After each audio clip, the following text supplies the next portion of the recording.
Napagdesisyon na naman ng dalawa na patayin ng mga ito, ngunit sabi naman ng kanyang ama ay paano nila papatayin ang hindi nila nakikita. Tinuruan naman agad siya nito, at ang una ay ipikit niya ang kanyang mga mata, at pakiramdaman ng kanyang paligid.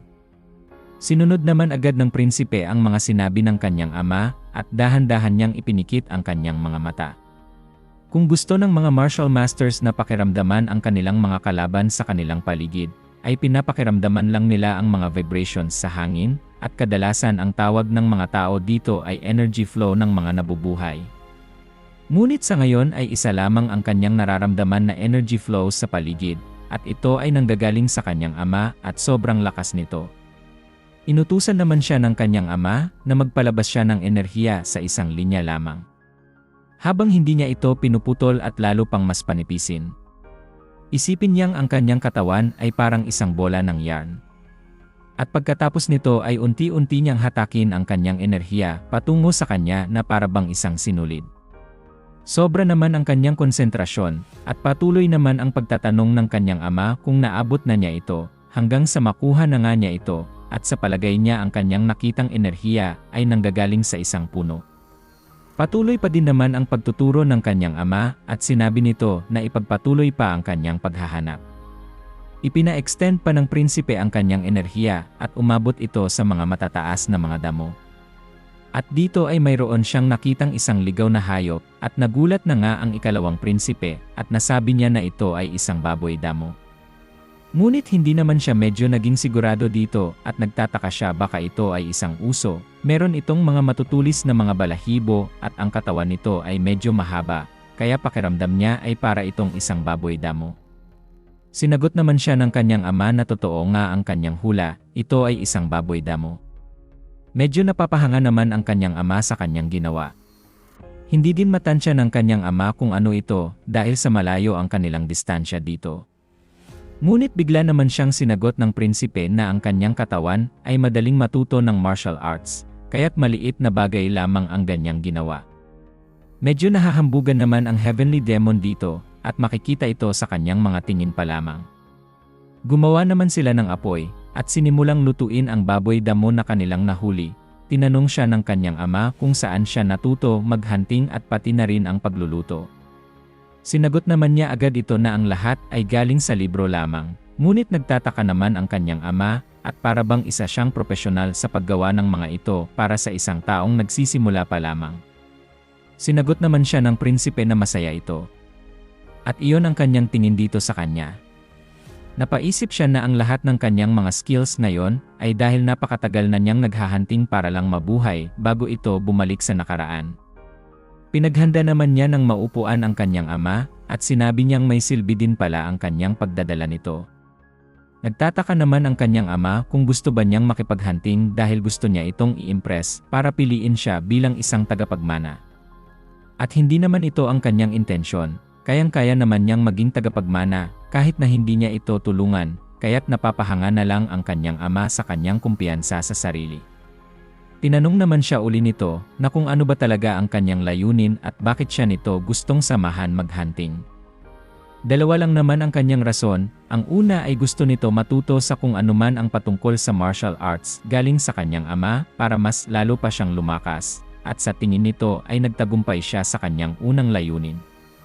Tinanong pa siya nito kung pagkatapos niyang maging malakas ano pa ang sunod na mga hakbang na kanyang gagawin. Pinaliwanag naman ng prinsipe na baka hindi naintindihan ng kanyang ama, ang gusto lamang niya ay lumakas at hindi maging heavenly demon. Ayaw naman niyang agawan ang kanyang ama ng trono dahil malakas pa ito at nagsasayang lang ang prinsipe ng kanyang oras. Masaya na ito na matuto lamang ng mga martial arts sa kanya at maging tagapagmana na din sa isip naman ng ating bida.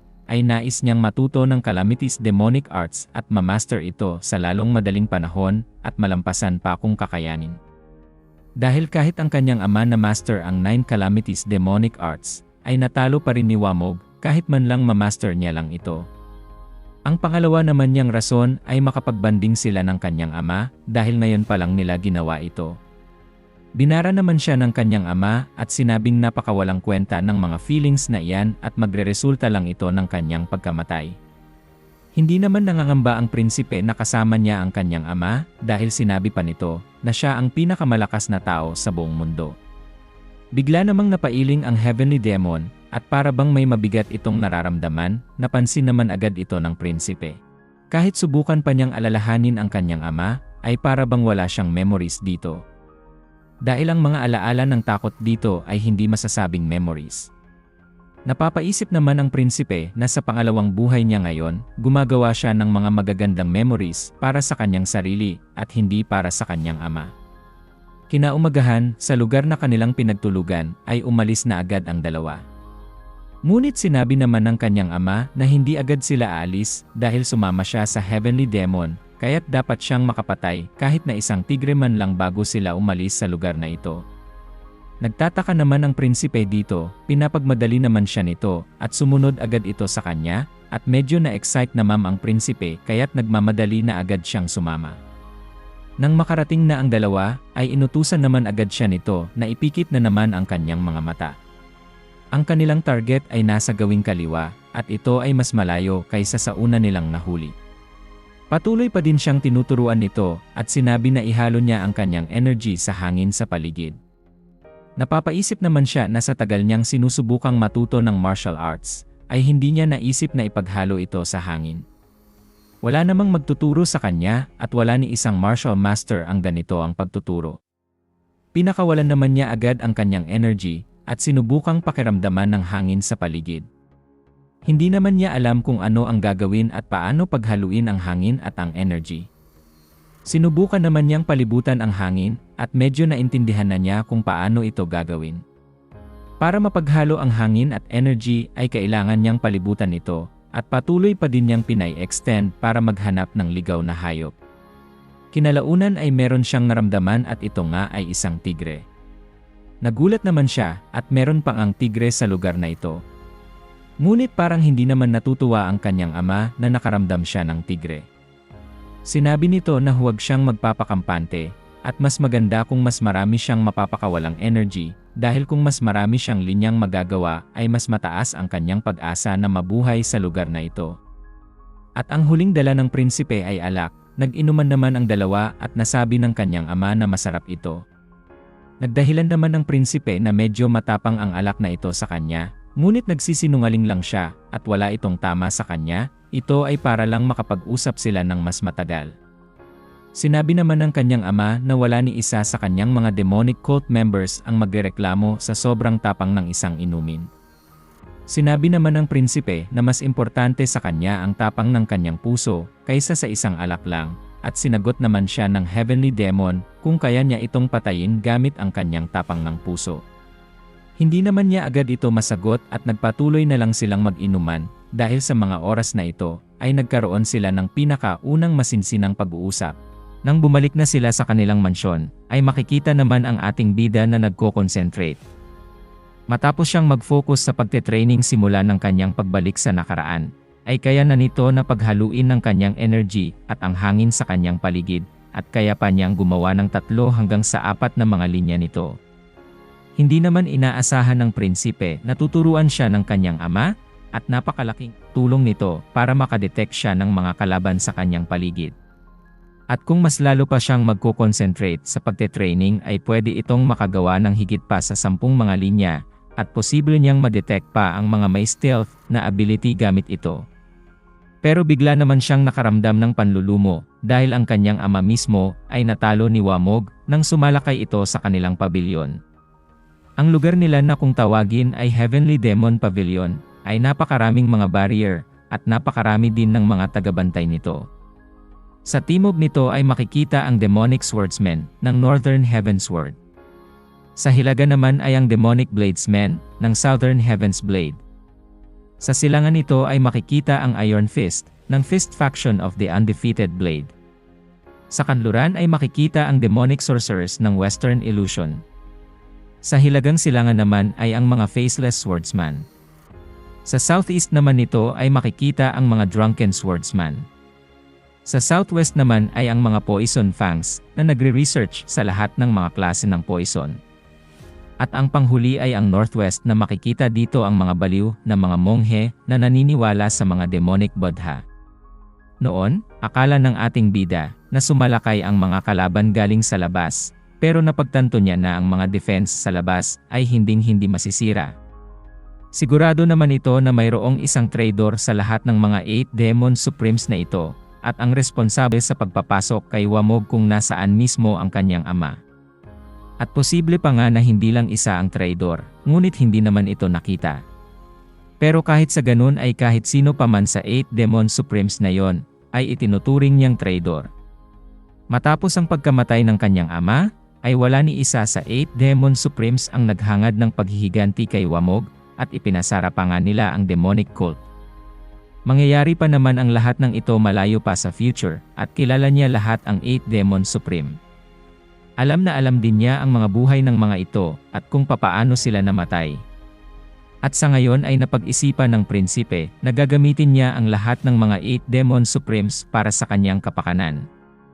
Habang palabas naman siya ay may narinig ito, narinig niyang sinabihan si Lian na mataba at nagtatanong kung nasa loob pa ba. Napakatagal na daw niyang naghihintay, kaya't kunin na niya ito at hilahin palabas ng training ground. Nagalit naman si Lian sa pinagsasabi ng mga kupal na ito, pero tinawag naman agad siya, kaya't napalingon na lang silang lahat dito at medyo nagugulat. Sinabihan naman nito si Lian na huwag na siyang bantayan at gawin niya ang kanyang gusto habang nagte-training pa. Bigla namang sumingit sa kanilang usapan ang kalbong kupal, at sinasabi nito na bakit bigla-bigla siyang nagte-training at ginamit niya pa ang training ground ng ilang araw. Kilalang-kilala naman niya ito, at siya ay isang disipulo ng Bloodhaven Swordsman, si Yang Po. Alam naman niya kung bakit ganito ang asta ng taong ito, at ito ay dahil sa Heavenly Demon. Simula nang i-announce niya na kahit sino sa demonic cult ay pwedeng maging tagapagmana, ang pagiging anak niya ay para bang nawala ng saysay. Sa katunayan ito pa nga ang naging daan para mas lalong maging ambisyoso ang mga ito para talunin ang mga anak ng Heavenly Demon. Tinanong naman ng prinsipe kung ano ang kailangan niyang po. Sinabi naman ng kalbong kupal na ang prinsipe ang dahilan kung bakit hindi na makakagamit ng martial arts si Pyong-ho. Sumagot naman agad ang prinsipe at sinabing ano ang kanyang gagawin dito, gusto niya bang alagaan niya ito. Nagalit naman agad si Yang Po at hindi siya nagbibiro. Sinabi ng prinsipe na wala siyang kahit na anumang lugar na magkaroon ng seryosong pakikipag-usap sa kanya. Pero sumagot naman ang kalbong kupal na puntahan na niya si Pyong-ho at humingi ng tawad ngayon din. Alam naman niya na gusto lang ni Yang Po humingi siya ng tawad. Hindi pa din naman napipili ang pinaka-the best na disipulo ng Bloodhaven's Bladesman.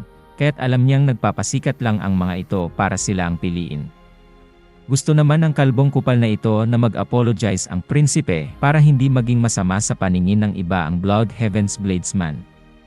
Bigla namang sinabi ng prinsipe na kahit na anong gawin pa ng kalbong ito ay hindi siya pipiliin bilang the best na disipulo dahil sa ginagawa niya ngayon. Nagalit naman ang kalbong kupal at sinabing wala itong katotohanan. Ang pagpunta niya dito ay para lang sa kapakanan ni Pyong-ho. Pinatitigil naman siya ng prinsipe at sinabing siya na mismo ang humingi ng tawad sa kanya. Hindi naman alam ni Kalbo kung para saan, at dahil ito sa pagsasalita niya ng masama kay Lian, kaya't nararapat lang na siya ay humingi ng tawad dito. Parang wala naman itong planong mag-apologize, pero sinabi naman ni Lian na okay lang ito sa kanya, ngunit hindi ito palalampasin ng prinsipe, kaya't napatingin na lang siya dito. Dahil sa kabastusan ni Yang Po, ay gusto ng prinsipe na humingi siya ng tawad at lumuhod sa kanyang harapan, ngunit hindi naman pumayag ang kalbong kupal dito. At inulit pa nga nito na kung gusto niyang lumuhod siya sa harapan ng matabang si Lian. Kaya't napasabi ang prinsipe na mas madadagdagan pa ang kanyang parusa. Napasigaw naman si Yang Po at sinabing nababaliw na ang prinsipe dahil mas gusto pa niyang mamatay kaysa sa lumuhod sa harapan ng matabang si Lian. Inulit din naman ng prinsipe ang sabi ni Yang Po at sinabing gusto mong mamatay. Ito naman ang hinihintay niyang sabihin ng kalbong kupal at ngayon ay tutuparin niya ang kanyang kahilingan. At binunot naman agad ng prinsipe ang kanyang espada, kaya't nabigla ang kalbong kupal at ang kanyang mga kasama, pati na din si Lian. Nababaliw na nga ito sabi ng kalbo pero pinapipili naman siya ng prinsipe kung luluhod ito o makikipaglaban sa kanya. At ginatungan niya pa ito na hindi magiging masaya ang kanyang master kung hindi niya ito lalabanan. Wala namang pakialam ang prinsipe kung ano ang ginagawa nila dito, ang hindi niya lang matatanggap ay ang pagbastos nila kay Lian. Natulala na lang si Lian habang nakatingin sa prinsipe. Bigla namang napatawa si Kalbo at sinabing gusto pa niyang patayin siya para lang sa baboy na yan. At ganito naman kahalaga si Lian para sa prinsipe. Kaya't itinaas naman ng kalbong kupal ang kanyang napakalaking espada, at sinasabihan naman siya ng kanyang mga kasama na huwag niya itong gagawin. Ganon din naman si Lian sa prinsipe. Nagsimula na ngang magharap ang dalawa, at dahil siya ang anak ng Heavenly Demon, ay sinabi ni Kalbo na kukunin lang nito ang kamay ng prinsipe kaysa sa kanyang buhay. Hindi naman natatakot ang ating bida habang nagsisimula namang umatake si Yang Po. At binigwasan na nga siya nito ng napakalakas, pero madali naman niya itong naiwasan. Ngunit ang hindi inaasahan ng kalbong kupal, ay nasa ilalim na pala ang prinsipe at tinusok nito ang kanyang ulo simula sa kanyang bibig hanggang sa kanyang bumbunan na napakakintab. Nagulat naman ang dalawang kasama nito at nabigla din naman si Lian dito. Ang bibig nito ang dahilan kung bakit siya namatay dahil ginamit niya ito sa pambabasto sa bodyguard niyang si Lian at ang bibig niyang ito ay tumanggi pa na humingi ng tawad. Ngunit nasasaktan naman si Lian sa kanyang mga nakikita. At hinugot na nga ng prinsipe ang kanyang espada na galing sa bibig ng kalbong kupal na ito. Habang ito ay natutumba ay patuloy naman ang pagbulwak ng dugo sa kanyang bibig. At tinignan lang ito ng ating bida na para bang walang silbi ang kanyang buhay.